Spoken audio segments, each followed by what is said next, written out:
అందరికీ స్వాగతం. మత్స్యలీల మొదటి అధ్యాయం చూద్దాము. ఓం అజ్ఞానతిమిరాంధస్య జ్ఞానాంజనశలాకయా చక్షురున్మిళితం येन తస్మై శ్రీగురవే నమః.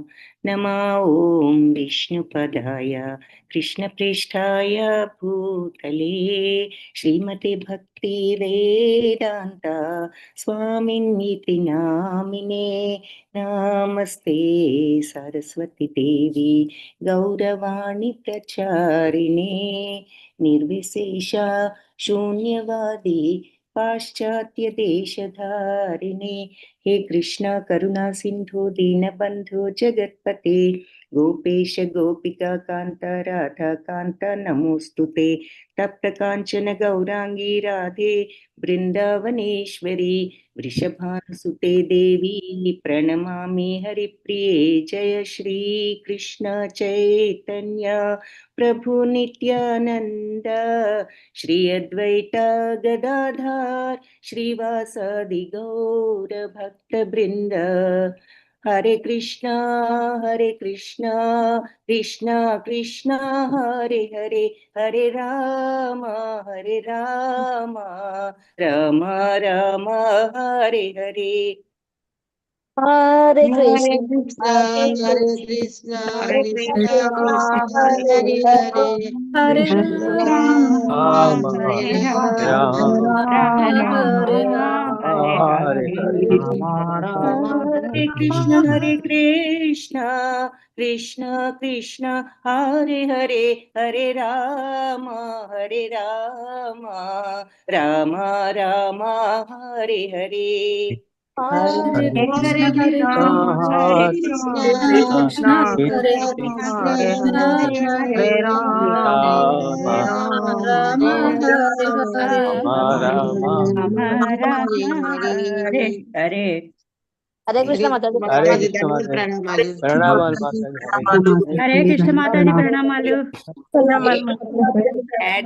హరే కృష్ణ మాతాజీ ప్రణామాలు. అడ్మిన్స్ ఎవరైనా ఉంటే మీ గ్రూప్ లో కొంచెం క్లాస్ స్టార్టెడ్ అని మెసేజ్ పెడతారా? హరే కృష్ణ. అలాగే మాతాజీ పెడతాం. హరే కృష్ణ. Thank you Prabhuji. హరే కృష్ణ అందరికి. సో ఈరోజు మధ్యలీలలో మరి ముఖ్యంగా తరువాత చైతన్య మహాప్రభు బాల్యలీలలు చూసాము, కౌమార్యం యవ్వనం అవన్నీ చూసాం. కాబట్టి తరువాత ఆయన జరిగిన జీవితంలో ఆయన చేసినటువంటి లీలలు ఏమిటి ఆ తరువాత కాలంలో అన్నది ఇక్కడ చెప్తారు. ఈ ప్రత్యేకంగా ఈ అధ్యాయంలో క్లుప్తంగా విషయం అంతా కూడా చెప్పడం జరిగిందనమాట. అంటే తరువాత మళ్ళీ కొంచెం ఆ తత్వాన్ని అది అనలైజ్ చేసిన ఇక్కడ ముఖ్యంగా ఆయన ఈ 24 సంవత్సరాల్లో చేసిన విషయాలు ఏమిటి అన్నది ఈ చాప్టర్లో చెప్పారు. సో ఆయన ఈ అంటే ఈ నామ సంకీర్తన లో ఎంతగా ఆయన నిమగ్నం అయిపోయారు అన్నది మరి కూడా ఇక్కడ చెప్తారనమాట. ఇక్కడ కౌమారహర అనేటటువంటి శ్లోకంలో మరి ఆయన యొక్క ఆ నామంలో ఆయన ఎంత లీనమైపోయారు అన్నది చెప్తారు.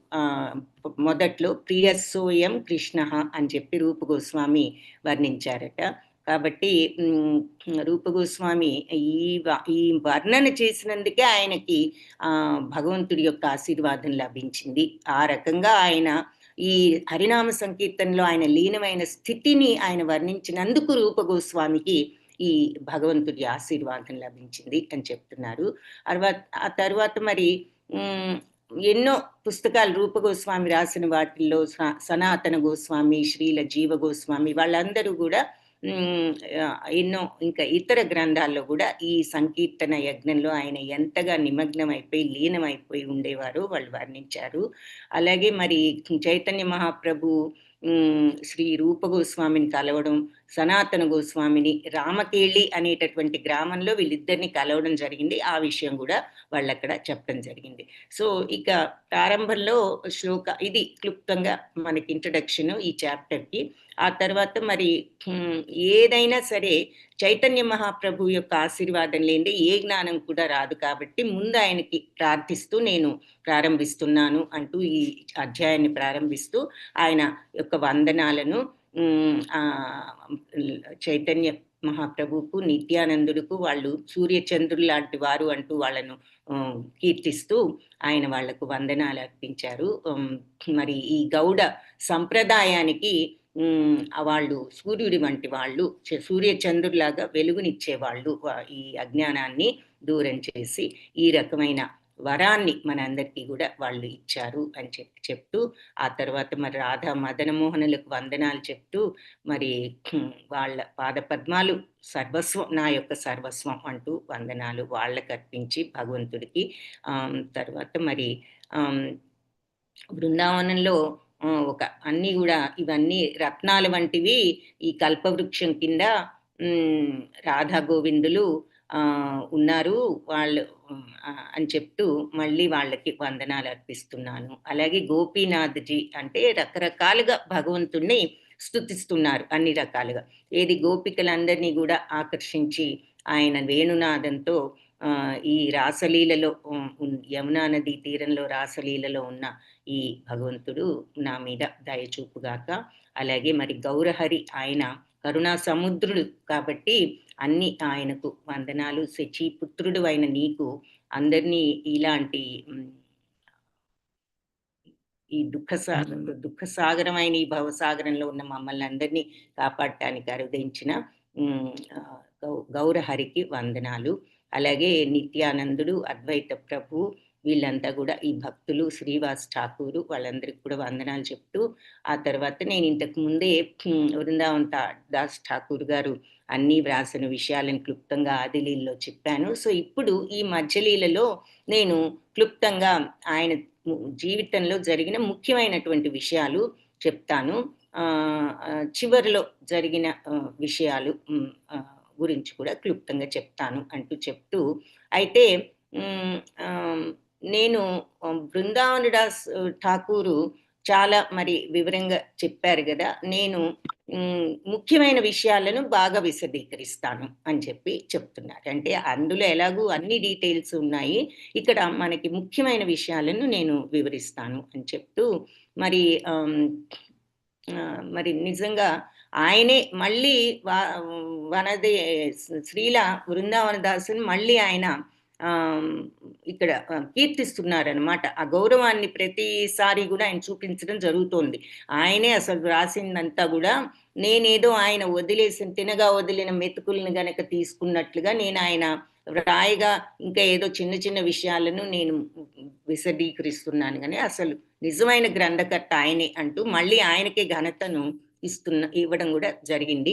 సరే, ఆయన పాదాభివందనం చేస్తూ ఆయన పాద పద్మాల మీద కూడా భక్తితో నమస్కరిస్తున్నాను. ఇప్పుడు నమస్కరిస్తూ నేను భగవత్ చరిత్రను చెప్తాను అంటూ ప్రారంభించి మరి 24 సంవత్సరాలు చైతన్య మహాప్రభు ఇంట్లోనే ఉన్నారు.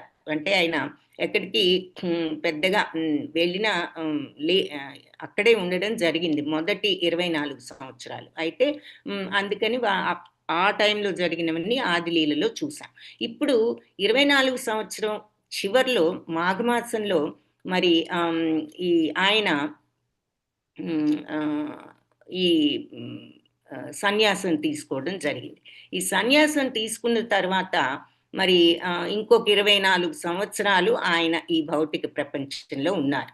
ఈ టైంలో మరి చేసినవన్నిటినీ కూడా ఈ సన్యాసం తీసుకున్న తర్వాత చేసిన 24 సంవత్సరాల్లో ఆయన చేసినటువంటి చర్యలు, ఆయన అంటే అన్నీ కూడా శేషలీల అని చెప్పారనమాట. అంటే నెక్స్ట్ 24 సంవత్సరాలు కాబట్టి ఈ 24 సంవత్సరాల్లో కూడా మరి మధ్యలీల, అంత్యలీల అని విభజించడం జరిగింది. సో అట్లా ఒక 6 సంవత్సరాలు లాస్ట్ 24 సంవత్సరాల్లో చివరి 6 సంవత్సరాలు మొదటి 6 సంవత్సరాలు ఆయన భారతదేశం అంతా కూడా తీర్థయాత్రలు జరపడం జరిగింది. జగన్నాథపురి నుంచి బెంగాల్ వరకు ఇటు అటు, తర్వాత పైన బృందావనం నుంచి కింద కన్యాకుమారి వరకు ఆయన వెళ్ళడం జరిగింది. ఇవన్నీ కూడా మరి మధ్యలీలలో చెప్పారు. ఆ తర్వాత జరిగిన విషయాలన్నీ కూడా అంత్యలీలలో చెప్పారు అని చెప్పి చెప్తున్నారు. సో ఇక్కడ 3 రకాలుగా మరి ఆయన యొక్క లీలల్ని విభజించామని చూస్తున్నాం కదా. ఆది లీల, మధ్యలీల, అంత్యలీల. ఇప్పుడు నేను మధ్యలీల గురించి వివరంగా చెప్తాను అంటూ మళ్ళీ ఈ 21వ శ్లోకంలో చెప్తూ 18 సంవత్సరాలు ఆయన సన్యాసం తీసుకున్న తర్వాత ఆయన ఇవన్నీ మరి తీర్థయాత్రలు అవి చేసి 18 years పాటు జగన్నాథపురిలో ఉండిపోయారు ఆయన. అక్కడ మరి అందరికీ కూడా ఈ భక్తి మార్గాన్ని చూపిస్తూ ఆయన 18 సంవత్సరాలు గడిపిన తర్వాత ఈ 18 సంవత్సరాల్లో 6 సంవత్సరాలు చాలా మంది భక్తులతో ఆయన గడుపుతూ మరి ఈ రకంగా నామ సంకీర్తన, నృత్యం వీటిల్లో ఆయన అందరినీ కూడా వీటిల్లో నిమగ్నం చేసి భగవంతుడి భక్తి సేవలో నిమగ్నమై ఉన్నారు. ఆ తర్వాత నిత్యానంద ప్రభువుని జగన్నాథపురి నుంచి బెంగాల్ పంపడం కూడా జరిగింది. అది అప్పట్లో గౌడ దేశం అనేవారు. నిత్యానంద ప్రభు మరి అక్కడికి వెళ్ళి అక్కడ భగవంతుడి యొక్క భక్తిని ప్రచారం చేయటం ప్రారంభించారు. సో ఒక ఉద్యమంలాగా ఈ భక్తి మార్గాన్ని, ఈ సంకీర్తన యజ్ఞాన్ని, నృత్యంతో సహా వీళ్ళు అందరికీ కూడా మరి ఇందులో పాల్గొనే విధంగా వాళ్ళు కృషి చేశారనమాట. సో మరి నిత్యానంద ప్రభు పాదపద్మాలకు కూడా ఇక్కడ వందనాలు చెప్తూ మరి చైతన్య మహాప్రభు ఉద్యమాన్ని, సంకీర్తన యజ్ఞాన్ని ఆయన ఈ రకంగా వ్యాపింప చేయడానికి ఆయన ఒక ముఖ్యమైనటువంటి వ్యక్తి అని చెప్తూ ఆయనకు కూడా వందనాలు వర్తిస్తున్నారు. చైతన్య మహాప్రభు ఎప్పుడు కూడా నిత్యానంద ప్రభువుని తన సోదరుడు అంటే అన్నగారిగా చూసేవారు. నిత్యానంద ప్రభు మాత్రం చైతన్య మహాప్రభుని భగవంతుడిగానే ఆయన పిలుస్తూ ఉండేవారు. అలా నిత్యానంద ప్రభు మరి బలరాముడు అయినప్పటికీ కూడా ఆయన ఎప్పుడు కూడా భగవంతుడి సేవకుడుగానే భావించుకున్నాడు తనను తాను. అలాగే అందరినీ కూడా ఆయన చైతన్య మహాప్రభువుని ఆయనకు సేవ చేయండి, మరి ఆయన యొక్క ఘనతను మనం, ఆయన స్వయంగా భగవంతుడు కాబట్టి ఆయన యొక్క ఘనతను కూడా మనం ఎప్పుడు కీర్తించాలి అని చెప్తూ ఉండేవాడు. అంటే ఆయన జీవితం అంతా కూడా ఆయన ఈ చైతన్య మహాప్రభు యొక్క సేవకు ధారపూసాడనమాట నిత్యానంద ప్రభు. సో ఈ రకంగా నిత్యానంద ప్రభు చైతన్య మహాప్రభు యొక్క ఉద్యమాన్ని అందరికీ కూడా వ్యాపింపచేస్తూ మరి ఇలా ఈ భూలోకంలో మరి భౌతిక ప్రపంచంలో మునిగిపోయిన ఈ వీళ్ళందరినీ కూడా ఉద్ధరించడానికి ఆయన తీవ్రంగా కృషి చేశారు అని చెప్పి చెప్తున్నారు. తర్వాత చైతన్య మహాప్రభు ఈ రూప గోస్వామిని, సనాతన గోస్వామిని కూడా బృందావనం పంపించారు. సో వాళ్ళు చైతన్య మహాప్రభు ఆదేశం మేరకు ఈ అన్నదమ్ములు ఇద్దరు రూప గోస్వామి, సనాతన గోస్వామి కూడా బృందావనం వెళ్ళడం జరిగింది. వెళ్ళి వాళ్ళు అక్కడ సంకీర్తన యజ్ఞాన్ని వ్యాపింపజేశారనమాట. ముఖ్యంగా మదనమోహనుడు, గోవిందులు యొక్క ఆరాధనను వాళ్ళు బాగా బృందావనంలో పెంపొందింపజేశారు వాళ్ళు ఉన్న టైంలో.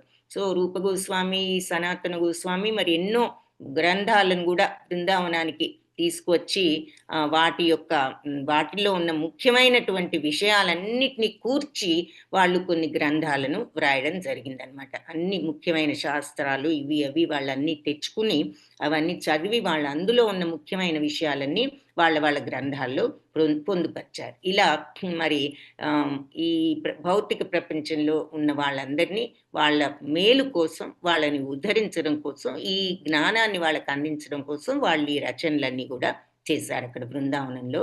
ఆ తర్వాత ఈ గోస్వాములందరూ కూడా ఈ భక్తి మార్గాన్ని అనుసరిస్తూ భక్తి మార్గాన్ని అందరికీ తెలిసే విధంగా మరి వ్యాపింపజేస్తూ వాళ్ళు ఉన్నారు. అయితే వాళ్ళు ఏ మార్గంలో చేశారంటే వేదాలు చెప్పిన రీతిలోనే చేశారు అని చెప్పి చెప్తున్నారు. అలా మరి చైతన్య మహాప్రభు ఆదేశం మేరకు వేదాలు చెప్పిన విధంగా భగవంతుడి మీద భక్తి మార్గం ఎలా ఉండాలి అనే విషయాన్ని వాళ్ళు ఇలా వ్యాపింప చేయడానికి ప్రచారం చేస్తూ వచ్చారు. కాబట్టి ఆ రకంగా అందరికీ కూడా మరి భగవంతుడు బృందావనంలో ఈ భక్తి మార్గం అనేది ఎలా ఉంటుంది అనేది వాళ్ళు చూపగలిగారు.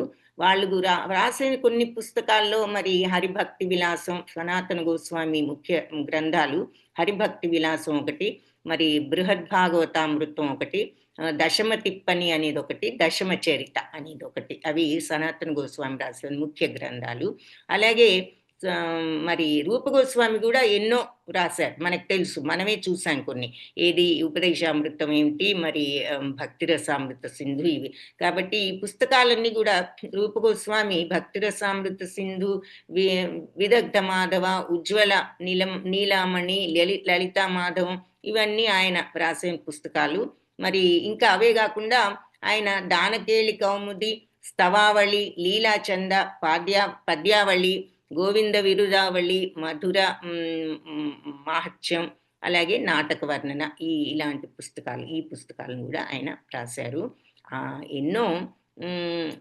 ఎన్నో పుస్తకాలు రాశారు, అవి లెక్క పెట్టడం కూడా కష్టం అంటున్నారనమాట. కాబట్టి అన్నిట్లో కూడా ఆయన మరి ఈ బృందావన లీలల్ని వర్ణించడం జరిగిందట ఆయన రాసిన పుస్తకాలన్నిట్లో కూడా. అలాగే మరి రూప గోస్వామి మేనల్లుడు కూడా, ఈ 6 గోస్వాములు ఆయన కూడా ఒకరు కదా, జీవ గోస్వామి. ఆయన కూడా ఎన్నో పుస్తకాలను రాయడం జరిగింది భక్తి మార్గంలో. అలాగే భాగవత్ సందర్భం అనే పుస్తకంలో జీవ గోస్వామి మరి ఈ భక్తి మార్గానికి వల్ల వచ్చే కైవల్యం ఏమిటి అన్నది కూడా ఆయన అందులో వర్ణించారు. మరి వీటన్నిటిలో కూడా ఇంకా చాలా ముఖ్యమైన గ్రంథం ఏమిటి అంటే గోపాల చంపు అనేది. ఇది భగవంతుడి యొక్క లీలల్ని చాలా క్లియర్గా, అంటే అందులో చెప్పడం, ఆ తర్వాత అందులో ఉన్నటువంటి రసామృతాన్ని, లీలా రసామృతాన్ని ఆయన బృందావనంలో ఏ రకంగా ఈ రాసకేళిని భగవంతుడు ప్రదర్శించింది, అందులో నిమగ్నమైనది, ఇదంతా కూడా ఆ పుస్తకంలో వర్ణించడం జరిగింది. కాబట్టి రూప గోస్వామి, సనాతన గోస్వామి, వాళ్ళ జీవ గోస్వామి, వీళ్ళు ముగ్గురు కూడా అందరూ ఒకే దాదాపు కుటుంబ సభ్యులైనా కూడా వాళ్ళంతా బృందావనంలో ఉంటూ ఇలా ఎన్నో పుస్తకాలు భక్తి గురించిన పుస్తకాలను రాయడం జరిగింది. ఈ మొదటి సంవత్సరంలో తర్వాత చైతన్య మహాప్రభు అంటే సన్యాసం తీసుకున్న సంవత్సరం తర్వాత భక్తులందరూ కూడా అద్వైతాచార్యుల యొక్క ఆధిపత్యంలో భగవంతుని ఈయన్ని చూడటానికి జగన్నాథపురి వెళ్ళారట. అక్కడ రథయాత్ర వాటన్నిటిలో పాల్గొని వీళ్ళంతా కూడా ఒక 4 నెలలు అక్కడ గడిపి చైతన్య మహాప్రభు దగ్గర వాళ్ళు చాలా ఈ కీర్తనలు, నృత్యము ఇవన్నీ చేస్తూ వాళ్ళు ఆనందంగా ఒక 4 నెలలు గడపడం జరిగింది అద్వైతాచార్యులతో పాటు వెళ్ళి భక్తులందరూ. సో తిరిగి వెళ్ళిపోయేటప్పుడు భగవంతుడు అందరూ మీరు ప్రతి సంవత్సరం ఇలా రథయాత్ర టైంకి రండి జగన్నాథ పురికి అని చెప్పేసి ఆయన చెప్పారు, ఆలయానికి రమ్మని. అలాగే ఆయన చెప్పిన దాని ప్రకారం వాళ్ళు ప్రతి సంవత్సరం కూడా ఆ టైంకి వచ్చి ఆలయంలో రథయాత్రలో పాల్గొని ఒక 4 నెలల పాటు అక్కడ ఉండి వెళ్ళడం జరుగుతుండేది. ఇలా ఒక 12 సంవత్సరాలు జరిగింది. ఆ తర్వాత ఇక ఈ ఉద్యమం బాగా కూడా అభివృద్ధి చెంది ఇక వాళ్ళు ఒకరికొకరు కూడా అంతటి అనుబంధాన్ని ఏర్పరచుకుని ఇక చూడకుండా ఉండలేకున్నంత అనుబంధాన్ని ఏర్పరచుకున్నారు. మరి 12 ఏళ్ల పాటు వాళ్ళు ప్రతి సంవత్సరం వచ్చి ఇలా 4 నెలలు ఉండి వెళ్ళడం వల్ల.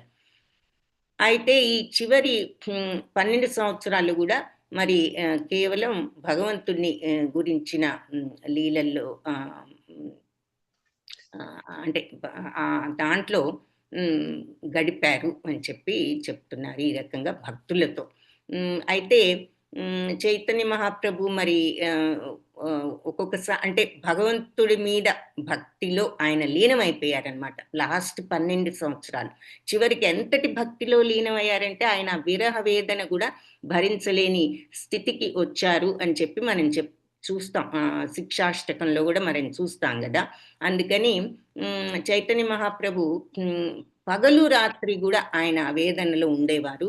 ఒక్కొక్కసారి నవ్వినట్లుగా కనిపించేవారు, ఒక్కొక్కసారి ఏడుస్తున్నట్లుగా కనిపించేవారు, కొన్నిసార్లు నృత్యం చేస్తూ, కొన్నిసార్లు గానం చేస్తూ, ఈ దుఃఖంతో, విరహంతో, అంటే మరి రాధాదేవి యొక్క అంశ కూడా ఉంది కాబట్టి ఆయన ఈ లక్షణాలన్నిటినీ కూడా అనుభవపూర్వకంగా తెలుసుకోవాలని చెప్పేసి ఇద్దరి అంశతోనూ ఉన్నారని మనం ముందుగానే చూసాము. సో ఆ విరహంలో ఉన్న లక్షణాలన్నీ కూడా ఆయనలో చివరిలో కనిపించాయి. అలాగే ఆయన జగన్నాథ దర్శనం కోసం వెళ్తూ ఉండేవారు.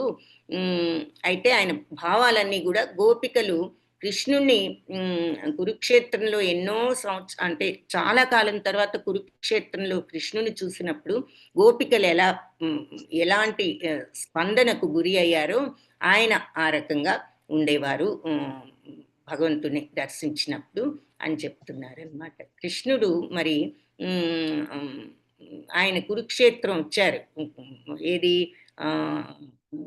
ఆయన సోదరుడితోనూ మరి సోదరితో కూడా ఆయన రావడం జరిగింది. అప్పుడు గోపికలు చూడడం జరిగింది. అయితే చైతన్య మహాప్రభు ఈ పండుగ అప్పుడు కూడా ఆ రథం ముందు వాటి ముందు నృత్యం చేస్తూ ఆయన పాడుతూ ఉండేవారనమాట. మరి ఈ భగవంతుడి కోసం నేను నాకున్నటువంటి కోరికలన్నిటిని కూడా దగ్ధం చేస్తున్నాను. ఎందుకంటే కోరికలు ఎప్పుడైతే లేకుండా ఉంటామో అప్పుడే భగవంతుని పొందుతామని భగవద్గీతలో కూడా చూసాం మనం పదే పదే. సో అందుకని ముందు నీ ఇంద్రియాలను చేతుల్లో పెట్టుకో, ఆ తర్వాత నువ్వు మనస్సును కంట్రోల్ చేసుకుని ఈ కామం అనే శత్రువును పారద్రోలు అని చెప్తారు కదా అక్కడ శ్రీకృష్ణుడు. సో ఆ కోరికలని దగ్ధం చేసుకుంటున్నాను నేను భగవంతుడి కోసం, అన్ని కోరికలు లేకుండా ఉన్న స్థితికి రావడానికి అన్నట్లుగా ఇక్కడ చెప్తున్నారు. ఈ పాటను ఆయన పాడుతూ మరి చివర్లో ఆయన నేను భగవంతుని తీసుకుని మళ్ళీ బృందావనానికి వెళ్ళిపోయేటట్లు అయితే బాగుండు అనేటటువంటి భావావేశంతో ఉండేవారనమాట. ఆయన మనస్సు అంతా కూడా ఆ భావావేశంతో నిండిపోయేది. ఏమిటంటే నేను భగవంతుడితో పాటు మళ్ళీ బృందావనానికి నేను ఆయనతో పాటు వెళ్ళాలి అని ఆయన అట్లా అటువంటి భావావేశంతో ఉంటూ ఉండేవారు అని చెప్పి ఇక్కడ ఈ శ్లోకంలో చెప్తున్నారు. తర్వాత అంటే ఆయన స్థితి ఎలా ఉంటుంది అనేది మనం ఇక్కడ ఆ వర్ణన చూస్తున్నాం అన్నమాట. సో మళ్ళీ నన్ను ఆ బృందావనానికి శ్రీకృష్ణుడితో పాటు తీసుకువెళ్ళు అనుకుంటూ ఆ భావావేశంలో ఉండేవారు.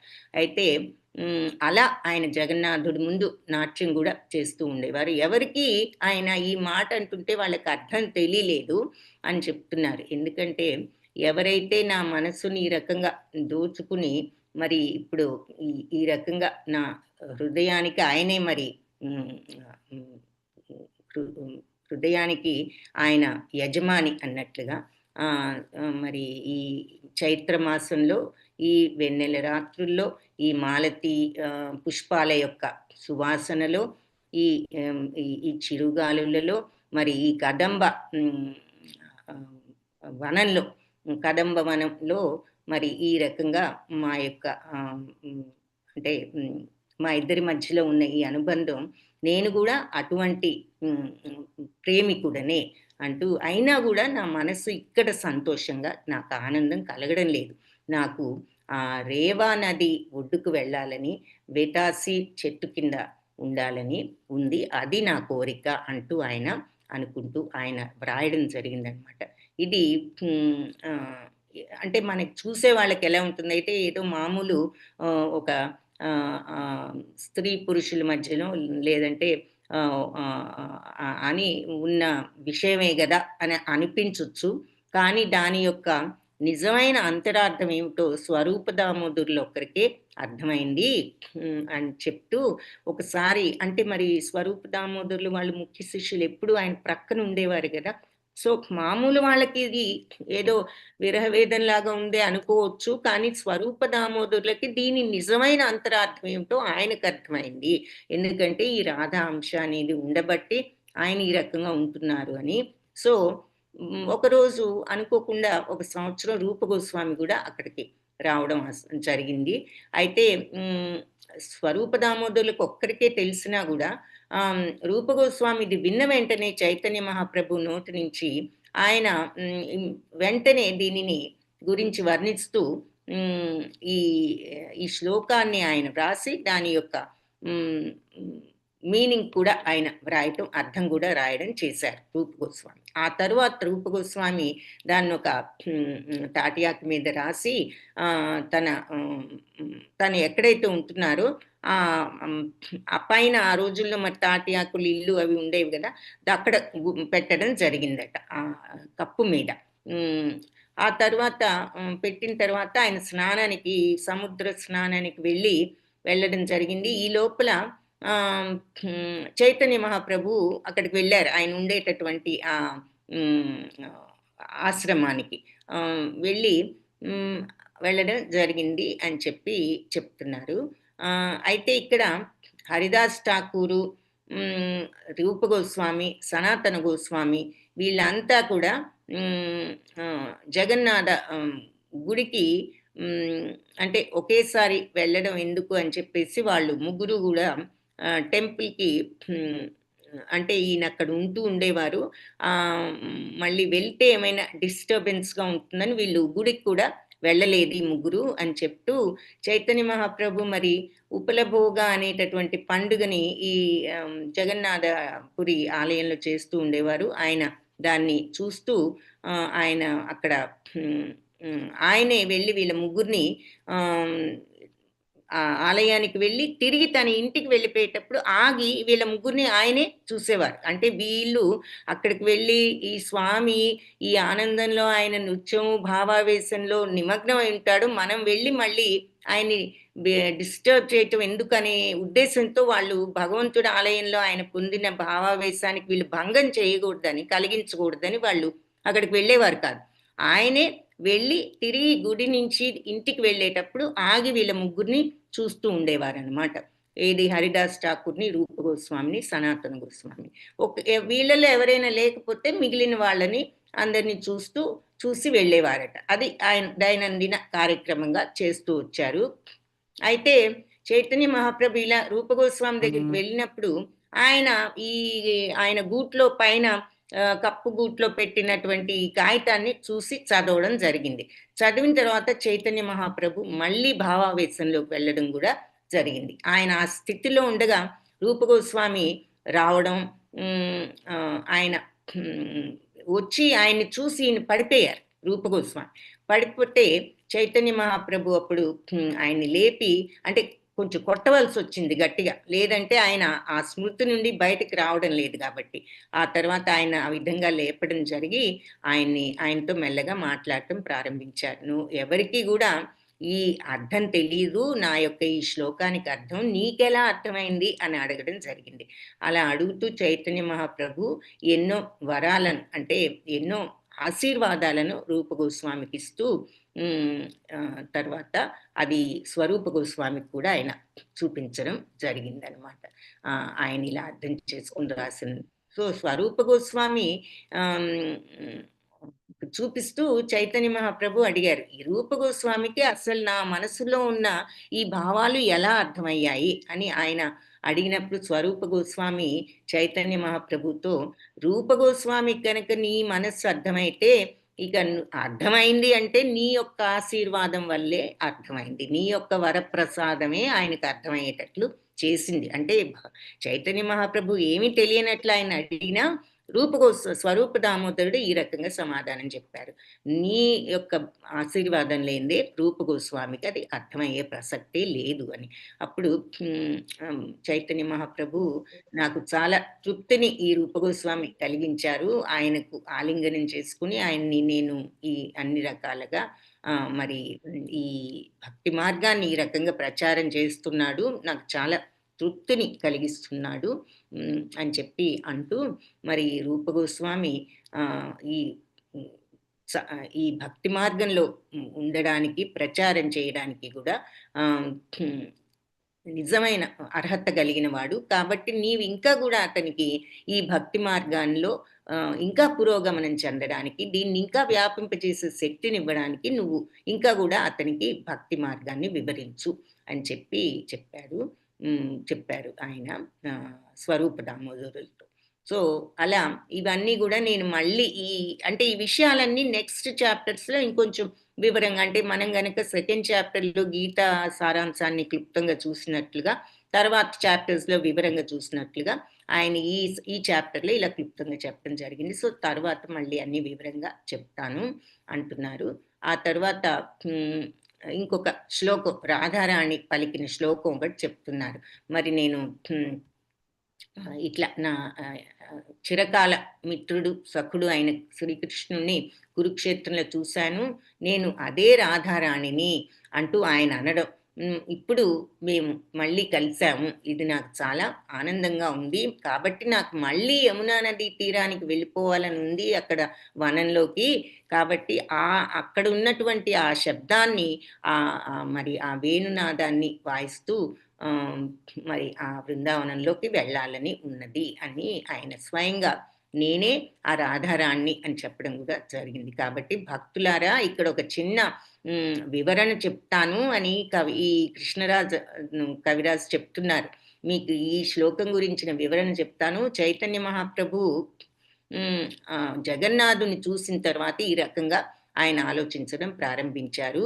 ఆయన ఆలోచనలకు మూలం ఎవరు అంటే రాధారాణియే. ఎప్పుడు కురుక్షేత్రంలో శ్రీకృష్ణుని కలిసినప్పుడు ఆవిడ మనసులో ఉన్న భావాలే ఇప్పుడు ఈయన భావాలు అని చెప్తున్నారు అనమాట. ఆవిడ అక్కడ శ్రీకృష్ణుని చూసినా కూడా ఆవిడ ఏ రకంగా అనుకుంది అంటే, చాలా శాంతంగా బృందావనంలో నిర్మలంగా ఉన్న ఆ వాతావరణంలో ఒక గోపబాలుల్లాగా ఆవిడ చూసింది. కురుక్షేత్రంలో చూసినప్పటికీ శ్రీకృష్ణుని ఆయన గోపబాలుడు వేషంలో లేరప్పుడు, అయినా ఆవిడ మనసులో అలాగే ఆవిడ చూసింది అని చెప్తూ, ఆయన మరి కురుక్షేత్రంలో రాజులాగా ఉన్నాడు, కానీ ఆవిడ చూడటం ఆవిడకి గోపబాలులాగానే కనిపించారు. ఆవిడికి తెలిసిన శ్రీకృష్ణుడు బృందావనంలో లాగా అంటూ చెప్పారనమాట. సో అట్లా వాళ్ళ యొక్క ఆవిడ యొక్క భావాలకు అనుగుణంగా ఆవిడ చూసింది. అలా రాధారాణి ఏ రకంగా శ్రీకృష్ణుడి కోసం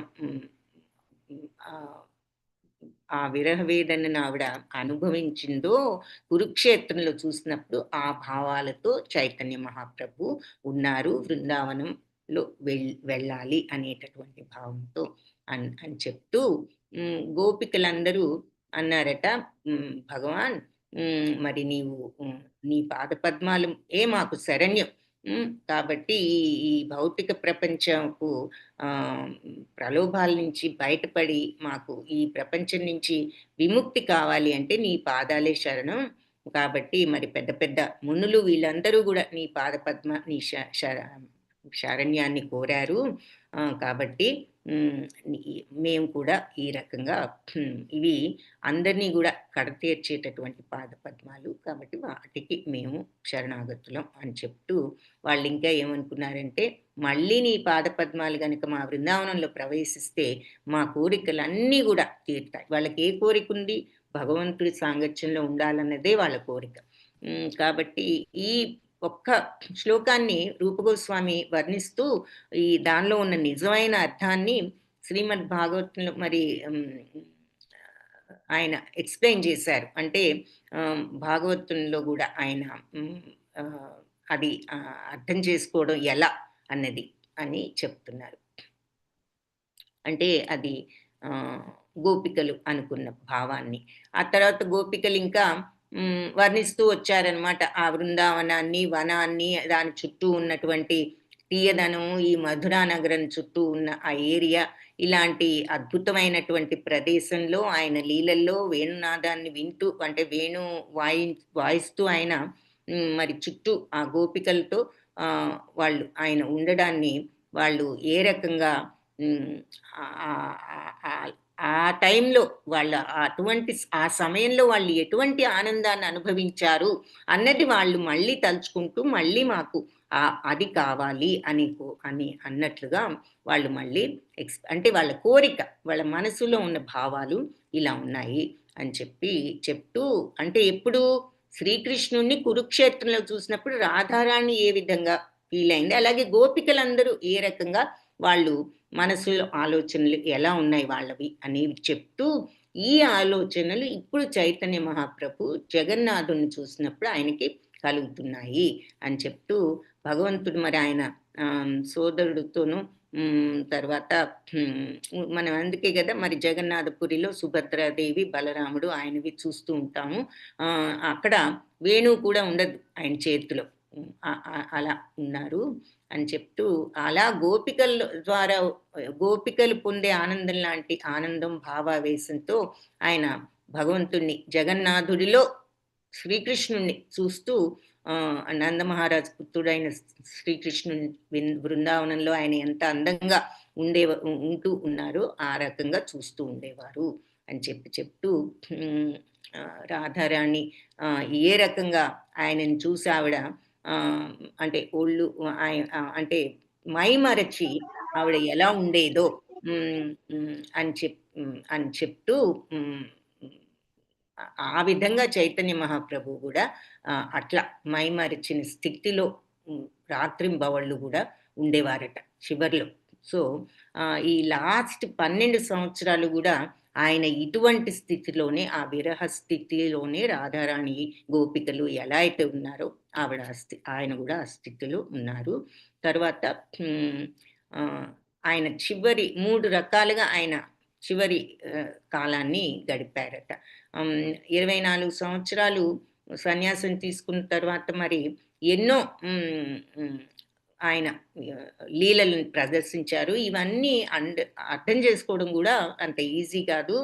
కాబట్టి నేను మీకు ముఖ్యమైనవి కొన్ని చెప్తాను. మొదటిది ఏమిటంటే, ఆయన సన్యాసం తీసుకున్న తర్వాత బృందావనం వైపు వెళ్ళడం, అక్కడికి వెళ్ళి మరి ఆయన ఈ విపరీతమైనటువంటి ప్రేమానుభూతిని భగవంతుడి పట్ల ఆయన పెంచుకోవడం, ఏమిటంటే ప్రపంచాన్నే మర్చిపోయేటట్లు ఆయన మైమరిచిపోయి అంతటి ప్రేమను ఆయన భగవంతుడి పట్ల పెంచుకోవడం. ఈ రకంగా ఆయన 3 రోజుల పాటు రాత్రింబవళ్ళు ప్రయాణం చేసి రాధా దేశంలో ఆయన ప్రయాణం చేశారట. అక్కడ గంగానది లేదు, సో అక్కడ వెళ్ళడం. ఆ తర్వాత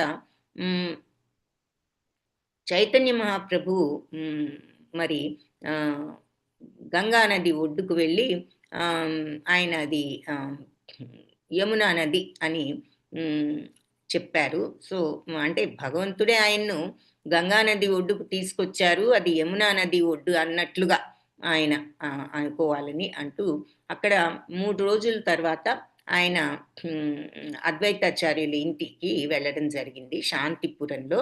అక్కడ ఆయన యాచన కోసం వెళ్ళడం జరిగింది. ఇది మొట్టమొదటిసారి ఆయన యాచన తీసుకోవడం అన్నమాట. మరి సన్యాసం తీసుకున్న తర్వాత వాళ్ళకి ఈ రూల్స్ ఉండేవి, ఏది వాళ్ళు యాచనతో ఉండాలి అని చెప్పేసి. సో ఆయన మొట్టమొదటిసారి అద్వైతాచార్యుల ఇంటికి వెళ్ళారు దానికోసం. సో అక్కడ ఆయన మళ్ళీ ఈ సంకీర్తన కూడా చేయడం జరిగింది అద్వైతాచార్యుల ఇంట్లో. మరి ఆయన ఇంకా ఆయన తల్లిని, మిగతా భక్తుల్ని, మాయాపూర్ నుంచి వచ్చిన భక్తులందరినీ కూడా ఆయన చూసి అన్ని మళ్ళీ తిరిగి జగన్నాథపురి వెళ్ళడం జరిగింది. దారిలో ఎన్నో లీలలు మళ్ళీ ప్రదర్శించారు, ఎన్నో ఆలయాలను దర్శించారు. ఆ తర్వాత మాధవేంద్రపురి గురించిన గాథను కూడా విన్నారనమాట, ఆయన గోపాల విగ్రహాన్ని ప్రతిష్ఠించిన విషయం అదంతా కూడా. ఆ తర్వాత నిత్యానంద ప్రభు నుంచి క్షీరచూరి గోపీనాథ అనేది కూడా ఆ ఉదంతం కూడా నిత్యానంద ప్రభు చెప్పగా విన్నారు. సో నిత్యానంద ప్రభు ఈ ఆయన సన్యాసి దండం అనేది ఏదో ఉంటుంది, అది వేరవటం కూడా జరిగింది అని చెప్తున్నారు.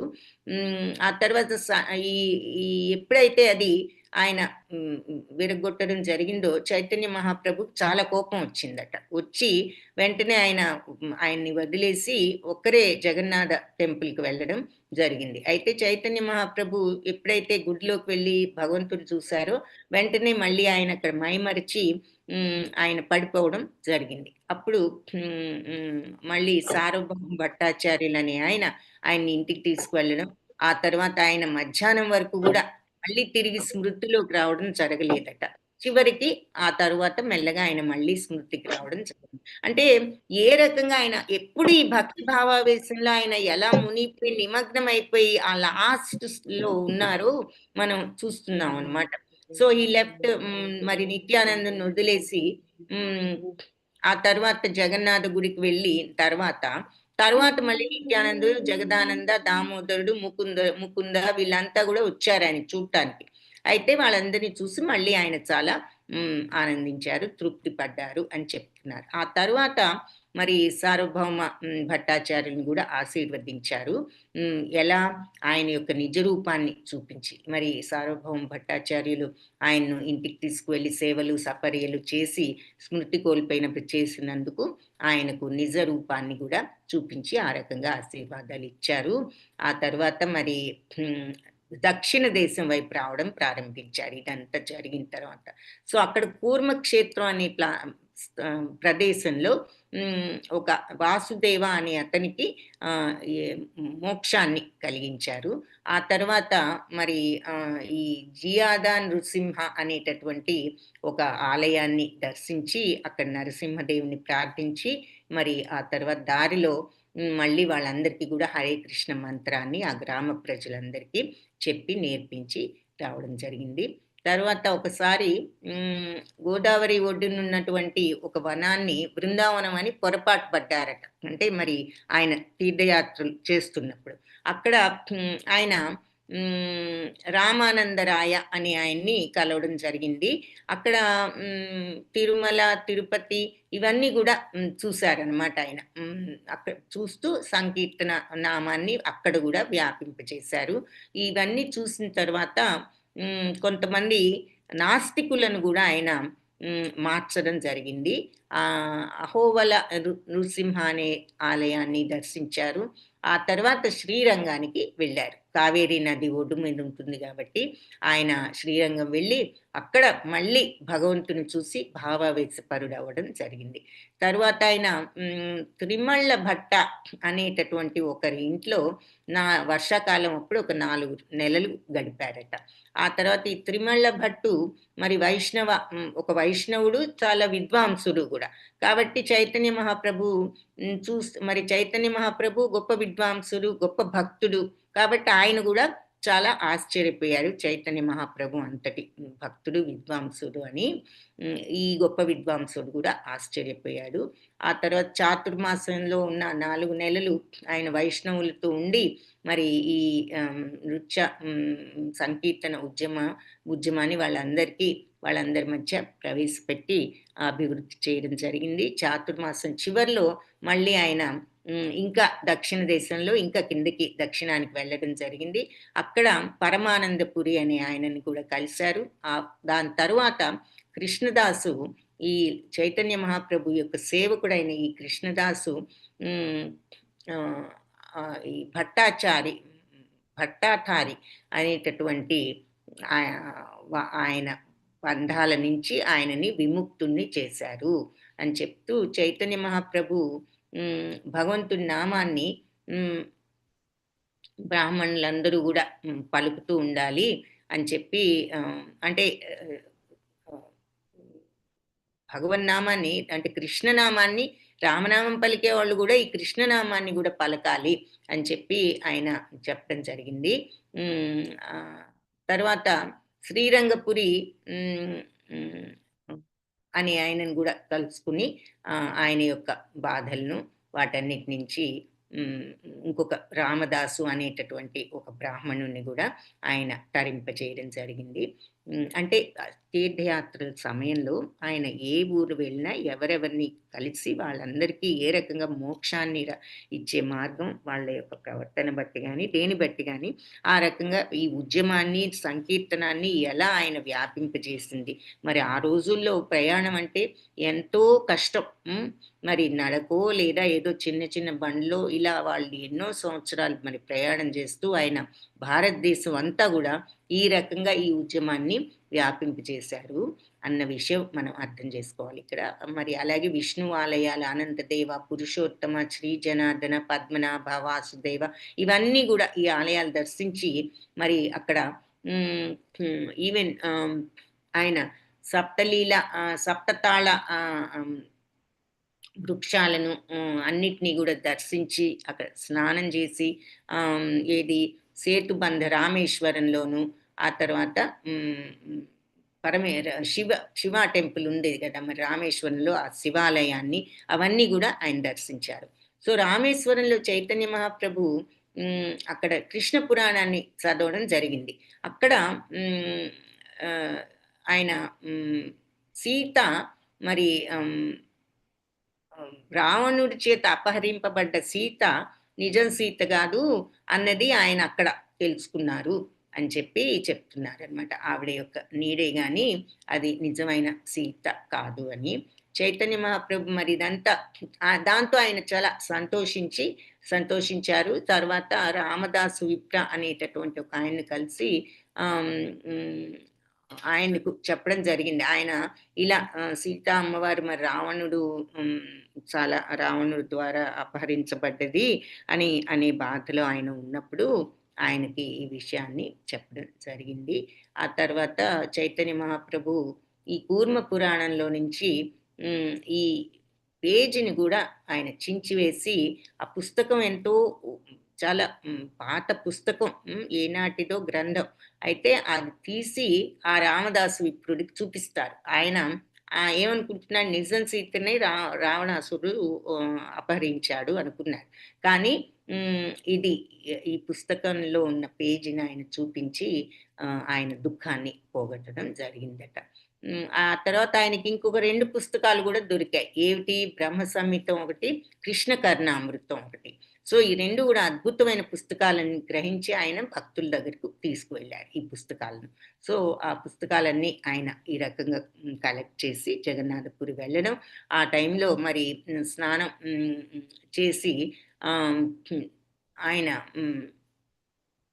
ఈయన వెళ్ళినప్పుడు అభిషేకం జరుగుతోంది జగన్నాథుడికి. సో అభిషేకం చూడటం కాబట్టి జగన్నాథుడు గుడిలో లేనప్పుడు ఇక ఆయన ముందు మళ్ళీ ఆయన చాలా బాధపడ్డారు. అంటే దర్శనం కాలేదు, మళ్ళీ ఆయన దాంతో కొంచెం బాధలో ఉంటూ ఆ తర్వాత వెళ్ళిపోయారు. ఇక అక్కడి నుంచి చూడలేకపోయానని అని వెళ్ళిపోయి ఇంకొక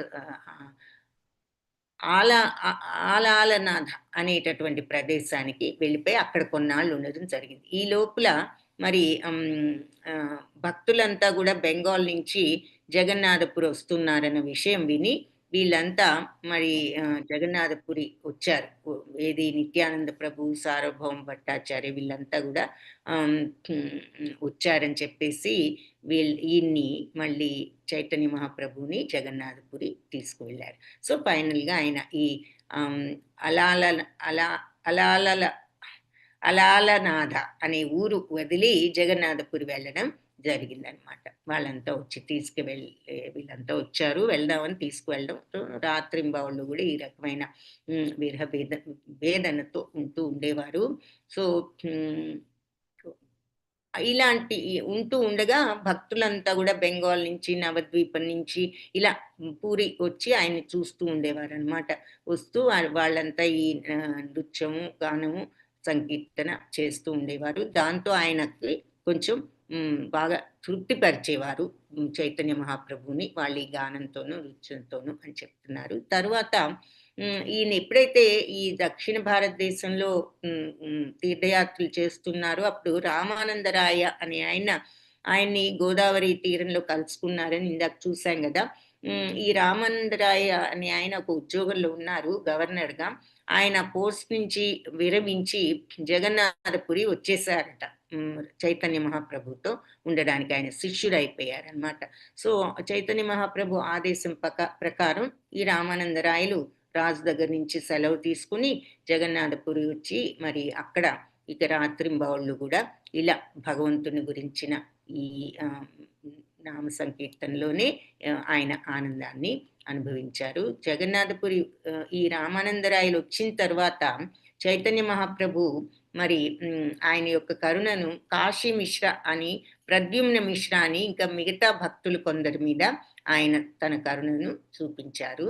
అప్పుడు మరి పరమానందపురి, గోవింద, కాశీవర అనే ఒక 3 వ్యక్తులు జగన్నాథపురి వచ్చారు చైతన్య మహాప్రభుని చూడటానికి. ఇవన్నీ క్లుప్తంగా విషయాలు చెప్తున్నారనమాట. ఇవన్నీ వీటిల్లో మళ్ళీ చిన్న చిన్న విషయాలు, కథలు, కొన్ని ముఖ్యమైనవి తర్వాత వివరిస్తారు. సో ఇవన్నీ ఏంటంటే ఒక్కొక్కసారి బిట్స్గా ఉన్నా అంటే ఆయన జీవితంలో జరిగిన ముఖ్య విషయాలన్నీ క్లుప్తంగా కొన్ని ఇక్కడ వర్ణిస్తున్నారు. ఎందుకంటే ఈ భక్తులు రావడం, వీళ్ళంతా ముఖ్యమైన భక్తులు, వాళ్ళు ఏ రకంగా ఆయన వాళ్ళని మార్చడం, వాళ్ళు ఏ రకంగా ప్రచారం చేసిన వాళ్ళు కొందరు ఉన్నారు కాబట్టి వాళ్ళు ఎలా వచ్చి మీట్ అయ్యి ఎలా మారారు అన్న విషయాలన్నీ మనం చూస్తున్నాం అన్నమాట.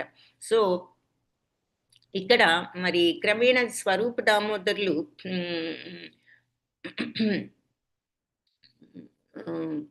తో మళ్ళీ ఆయన్ని కలవడం వచ్చి దాంతో ఆయన మళ్ళీ ఆనందంగా ఉండడం ఆయన చూసిన తర్వాత చెప్తున్నారు. తర్వాత సిఖి మాహితి అనే ఆయనతోనూ భావానందరాయ అనే ఆయన, అంటే ఈ భావానందరాయ ఎవరంటే రామానందరాయలు వచ్చేసారు కదా గవర్నర్ ఉద్యోగం వదులుకుని, ఆయన యొక్క తండ్రి ఈ భావానందరాయ, వీళ్ళు కూడా వచ్చి మహాప్రభుని కలవడం జరిగింది. అయితే ఈ బెంగాల్ నుంచి వచ్చిన వాళ్ళంతా భక్తులు మెల్లగా మళ్ళీ జగన్నాథపురి వస్తూ ఉంటారు కదా, వాళ్ళు ప్రతి సంవత్సరం రావడం ప్రారంభించారు. ఈ సమయంలో మరి కులీన గ్రామంలో ఉన్న వాళ్ళంతా కూడా, వాస్తవ్యులంతా కూడా చైతన్య మహాప్రభుని మొట్టమొదటిసారి చూడడానికి వచ్చారట. ఆ తర్వాత నరహరిదాసు, ఇంకా ఖండ దేశంలో ఉన్న ఇతర వాస్తవ్యులు, శివానంద సేన అనే ఆయనతో వీళ్ళంతా వచ్చి మహాప్రభువును కలిశారు. ఆ తర్వాత జగన్నాథ పురిలో జగన్నాథుడి యొక్క అభిషేకం చూసిన తర్వాత మరి మహాప్రభు ఆయన కూడా గుడిని మొత్తం కడిగి డివోటీస్ భక్తులందరితో కలిపి ఆ గుడి అంతా కూడా శుభ్రపరచడం జరిగింది. అభిషేకం అయిన తర్వాత ఆ నీరు అదంతా మొత్తం వాళ్ళు గుడిని శుభ్రపరిచారు. ఆ తర్వాత భక్తులందరితో రథయాత్ర, మరి ఆ తర్వాత కార్లో కూడా, రథం తర్వాత కార్లో ఊరేగింపు కూడా ఉండేది. ఇవన్నీ చేసి చైతన్య మహాప్రభు స్వయంగా ఆ కారు ముందే ఆయన నృత్యం చేస్తూ ఆ ఊరేగింపులో పాల్గొన్నారనమాట. ఆ తర్వాత ఊరేగింపు అయిపోయిన తర్వాత ఒక వనంలోకి వెళ్ళి ఆయన ప్రతాపరుద్రుడు అనేటటువంటి కింగ్, మీరు వినే ఉంటారు, ఆయన ప్రతాపరుద్రుడి పేరు, చాలా గొప్ప రాజు, ఆయనను ఆశీర్వదించడం జరిగింది. తర్వాత ఈ బెంగాల్ భక్తులందరూ కూడా మరి తిరిగి వెళ్ళిపోయేటప్పుడు వాళ్ళందరికీ కూడా ఆయన ఆదేశాలు ఇవ్వడం, ఒక్కొక్కరికి ఇవ్వవలసిన ఆదేశాలు ఇచ్చి పంపడం జరిగింది. సో ఈ రకంగా ఆయన ఎప్పుడు బెంగాల్ నుంచి ఆ భక్తుల మీద భక్తులు రావాలని కోరుకుంటూ ఉండేవారు, వాళ్ళని రమ్మని. సో వాళ్ళు ఎప్పుడు కూడా రథయాత్ర సమయంలో వస్తూ ఉండేవారని ఇందాక కూడా చూసాం కదా. సో ఇట్లా మరి ఆయన సార్వభౌమ భట్టాచార్యుల ఇంట్లో అతిథిగా ఆహ్వానించబడ్డారు. మరి అక్కడ భట్టాచార్యుల యొక్క ఆయన కుమార్తె, ఆ తర్వాత అల్లుడు, వీళ్ళంతా కూడా ఆయన్ని, అంటే ఆయన అల్లుడు విమర్శించడం జరిగింది. దాంతో ఆవిడ కొంచెం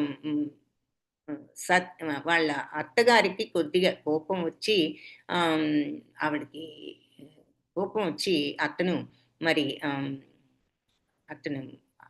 మరణం కూడా కోరుకుందట ఆవిడ, అల్లుడు పోవాలి అన్నట్లుగా.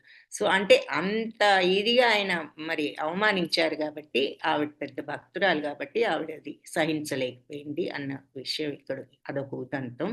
అలాగే ఆ సంవత్సరం చివరిలో బెంగాల్ నుంచి వచ్చిన వాళ్ళు అద్వైతాచార్యుల ఆధ్వర్యంలో వీళ్ళంతా భక్తులు మళ్ళీ బెంగాల్ నుంచి వచ్చి భగవద్ దర్శనం కోసం వచ్చి మళ్ళీ జగన్నాథపురి రావడం, వాళ్ళంతా వచ్చిన తర్వాత మరి వాళ్ళందరికీ ఈయన అక్కడ నివాసం అది కూడా కల్పించడం, శివానంద సేవ అనే ఆయన్ని వాళ్ళందరికీ కూడా వాళ్ళకి కావాల్సిన విషయాలు అరేంజ్ చేయమని పెట్టడం జరిగింది.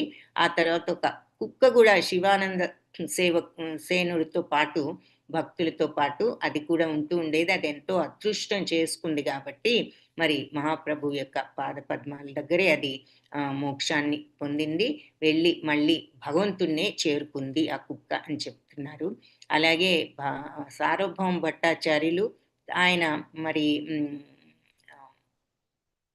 కాశీ వెళ్ళే దారిలో వీళ్ళందరూ కూడా సార్వభౌమ భట్టాచార్యులను కూడా కలవడం జరిగింది. తర్వాత జగన్నాథపురి వచ్చిన తర్వాత ఈ వైష్ణవులందరూ మహాప్రభువుని కలుసుకుని ఆ తర్వాత అందరూ కూడా మరి అక్కడ నీటిలో స్నానం చేసి వీళ్ళందరితో ఆయన మాట్లాడటం జరిగింది అని చెప్తున్నారు.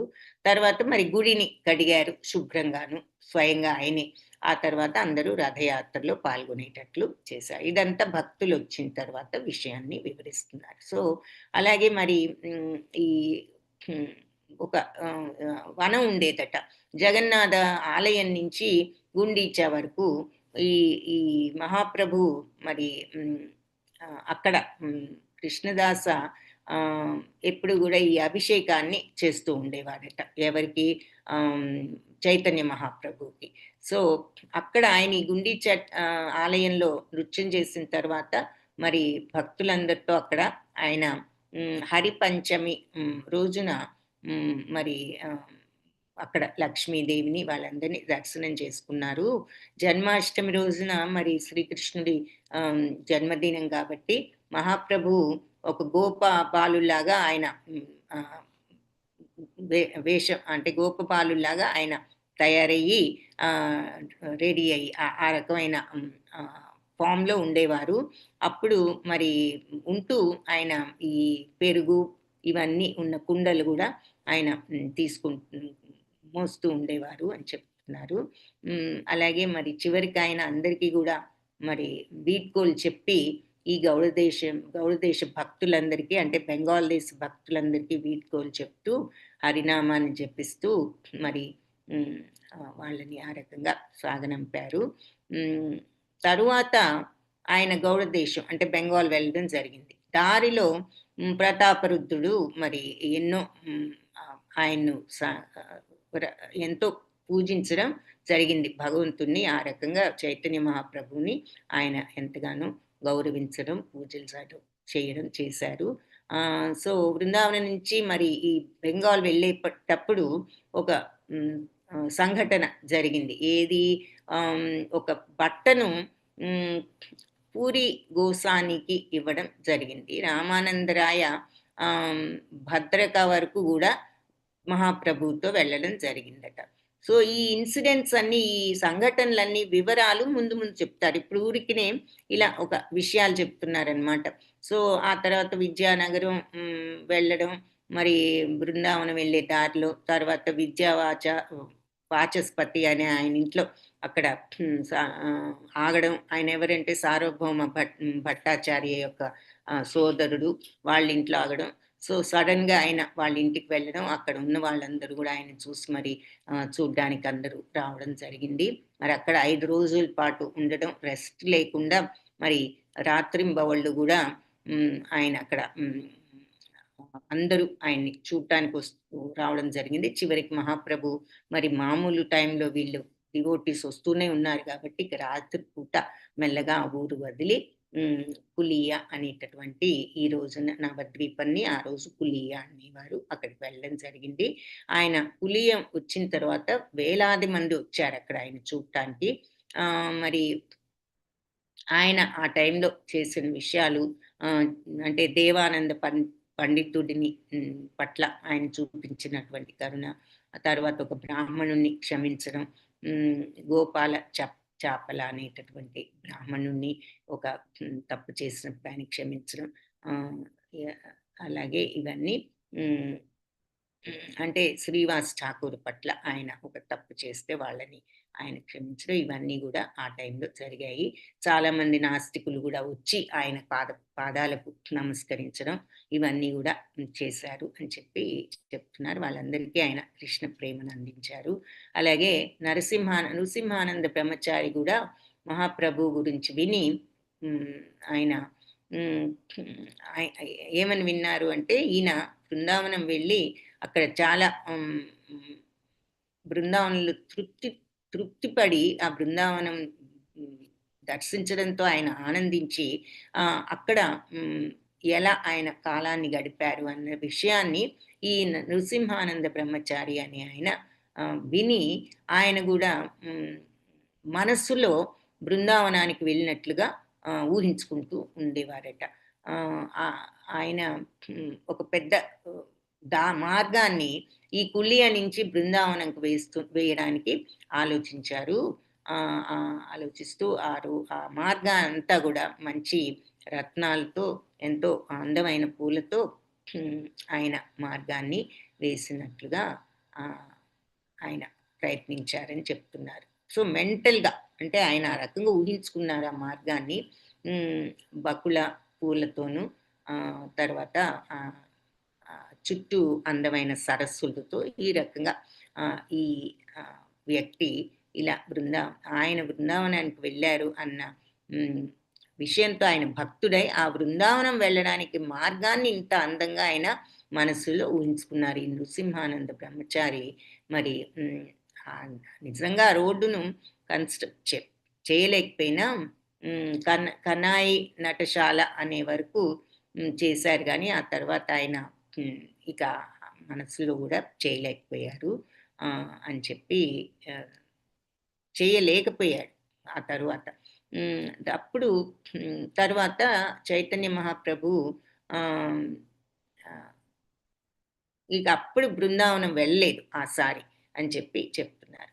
నరసింహానంద బ్రహ్మచారి ఏమన్నారంటే, భగవంతుడు కనాయి నటశాల వెళ్ళి వచ్చేస్తారు, మరి ఇది మీ అందరికీ తర్వాత తెలుస్తుంది, నాకు మాత్రం ఇప్పుడే తెలుసు అని చెప్పి చెప్పారు. సో చైతన్య మహాప్రభు మరి కులియా నుంచి బృందావనం మళ్ళీ వెళ్ళాలని ప్రయాణం అయినప్పుడు ఎంతోమంది ఆయనతో పాటు భక్తులందరూ కూడా ప్రయాణం అయ్యారు. సో ఈయన వచ్చినప్పుడల్లా ఎంతోమంది విజిట్ ఇలా భగవంతుని దర్శించుకోవడానికి మహాప్రభుని వస్తూ ఉండేవారు అని చెప్తున్నారు. సో అయితే ఈ చాప్టరు చాలా పెద్ద చాప్టరు, మనం ఒక రోజులో బహుశా ఫినిష్ చేయలేము, ఇంకా కొంటున్నది. సో మరి ఈ మిగిలిన డీటెయిల్స్ రేపటి క్లాస్లో చూద్దాము. ఈరోజు ఈ క్లాస్ మరి ఇంతటితో ఎండ్ చేద్దాం. ఓకే. సో అంటే ఎక్కడెక్కడికి ఆయన వెళ్ళింది, ముఖ్యమైన వాళ్ళు ఎవరు, కలుసుకున్న వాళ్ళు ఎంతో మంది ఉన్నారు, మరి ఆయన భక్తులు పెద్ద పెద్ద భక్తులు వాళ్ళందరినీ క్లుప్తంగా ఇక్కడ చెప్తూ వచ్చారనమాట. సో ఇంకా ఈ మిగిలిన విషయాలన్నీ రేపు చూద్దాం. వాంఛాకల్పతరుభ్యశ్చ కృపా సింధుభ్య ఏవ చ పతితానాం